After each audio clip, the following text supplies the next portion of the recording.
Jungkook ভাই, please এবার অন্তত ছেড়ে দিন। আমার দ্বারা এসব আর সহ্য হচ্ছে না। প্রচুর পরিমাণে ব্যথা হচ্ছে এবং তার সাথে তো পিন্তু একসে আসে। প্লিজ ছেড়ে দিন। উফ বেবি, এত নড়াচড়া করো না, নাহলে তুমি কিন্তু আরো ব্যথা পাবে। এতে কিন্তু তোমারই খারাপ হবে, এমনকি আমারও খারাপ হবে। তাই বলছি বেশি তুমি নড়াচড়া করো না বেবি। প্লিজ জাঙ্কুক, প্লিজ আস্তে আস্তে। আমার প্রচুর পরিমাণে ব্যথা হচ্ছে, তুমি কেন বুঝতে পারছো না জাঙ্কুক? প্লিজ প্লিজ আস্তে আস্তে। ঠিক কখন থেকে যে কান্না করছো ছোট, কিন্তু এদিকে জাঙ্কুক কোনো ছাড়া নাম নেই। সে তো নিজের কাজ করতে ব্যস্ত, এদিকে যে তের কান্না তার কানে পৌঁছাতে চাচ্ছে না। কি করবে আর তে? আরেকটু সহ্য করো বেবি, আরেকটু। Please try to understand. এবার এবার অতটুকু ছেড়ে দাও। আমার প্রচুর পরিমাণে ব্যথা হয়েছে, তুমি কেন বুঝতে পারছো না জাঙ্কুক? প্লিজ ছেড়ে দাও আমাকে। নড়ো না জান, যত নড়বে তত ব্যথা পাবে। একটু শান্ত হয়ে বসো শোনা। আমি প্রমিস করছি, এটা বের করার পর আমি ওই জায়গা চুষে দেব এবং মেডিসিন দেব। একটু শান্ত হয়ে বসো আর একটু সহ্য করো। যে কি তুমি কিন্তু এবার কিন্তু বেশি বেশি করছো। তুমি বোঝার চেষ্টা করো, আমি আর পারছি না।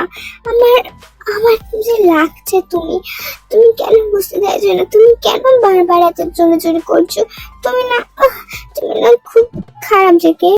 ইয়েস ডার্লিং, তোমার জন্য আমি খারাপ হতে পারি, এটা আমার কোনো সমস্যা নেই।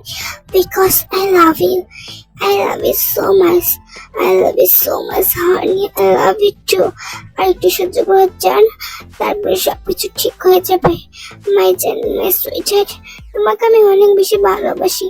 প্লিজ আর একটু সহ্য করো, পরে তোমারও বেশি আরাম লাগবে আর আমারও আরাম পাবো। কারণ তোমার আরাম পেতে দেখি আমারও খুব বেশি ভালো লাগবে। জান, প্লিজ আর একটু সহ্য করো। এই কথাটা বলে যে কি আরো তের সাথে ফাস্ট ফাস্ট করতে থাকে, তেও ফাস্ট করতে থাকে। জাঙ্কু, আস্তে আস্তে, আমি আর পারছি না, প্লিজ জাঙ্কু।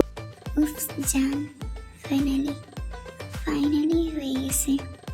দাও তোমার আঙ্গুলটা দাও। জাঙ্কু, তুমি প্রচুর পরিমাণে খারাপ। তুমি আমাকে প্রচুর পরিমাণে ব্যথা দিচ্ছ। দেখছো না এখানে কি হাল হয়েছে? তুমি তো বুঝতে পারছো না। ফাইনালি জান, সবকিছু তো হয়ে গেছে, আর কত বলবো।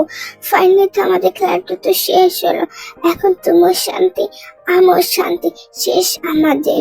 আসলে এতক্ষণ তীর হাতে একটা রিং করেছিল, ওই রিংটা ঘোরার জন্য জিকে হাতে এরকম করেছিল।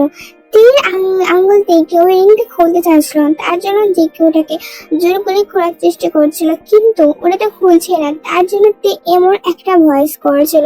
সেটা এমন ভয়েস দেখে যে ভয়েস করছিল, তার জন্য দুজনে একটু হটে মাইন্ড হয়ে গেছিল। কিন্তু এদিকে তারা তো একটা জানতোই না যে তাদের মাইন্ডটা একটা হটে মাইন্ড হয়ে গেছে। কি আর করা, তারা তো কেউ তো জানতো না। কোনো মতে খুলতে পারছিল না ওইটা, কোনো মতেই না। সাবান দিয়ে খুলছিল, তাও হলো না। অনেক কিছু দিয়ে খুললো, তাও হলো না। এদিকে তেল অবস্থা, আঙ্গুলের অবস্থা, বেহাল অবস্থা, তা তো বুঝতে পারছে না। অবশেষে চেষ্টা করতে করতে করতে করতে অল্পটা খুললো, কিন্তু তাও তো আঙুল সাথে বেঁচে গেল। অবশেষে অবশেষে জাঙ্কুক আস্তে আস্তে করে তেল আঙ্গুলে আঁকড়ে দেওয়া অবশেষেটা ওইটা খুলে ফেললো। কি গো মাসের ভিতরে তোমরা কি ভাবছিলে? তোমরা কি ভাবছিলে যে কে আরতে ওইটা করবে না? তোমাদের মাইন্ডটা ভুল করে দিলাম আমি। দুধ খাওয়া ইনস্টিড আফারা, তোমরা ঘরে হারে মুড়ি খাও, ভালো হবে, বুঝছো? দুধ খাওয়া ইনস্টিড আফারা, শুধু শুধু মাইন্ড করো নেগেটিভ মাইন্ড তোমাদের। যেখান থেকে তোমরা খুব পচা, খালি নেগেটিভ মাইন্ড ভাবে। তোমাদের জন্য আমরা স্ত্রী বানাতে পারি না, আমাদের শরম করে, তা তোমরা বুঝো না। কত সময় লেখার জিনিসও এবং কথার জিনিসও ভুল হয়, বুঝতে পেরেছো? আশা করি এই জিনিসটা ভেবে তোমরা অবশ্যই ভুল করেছো। বাই বাই, টাটা। Check me your mind.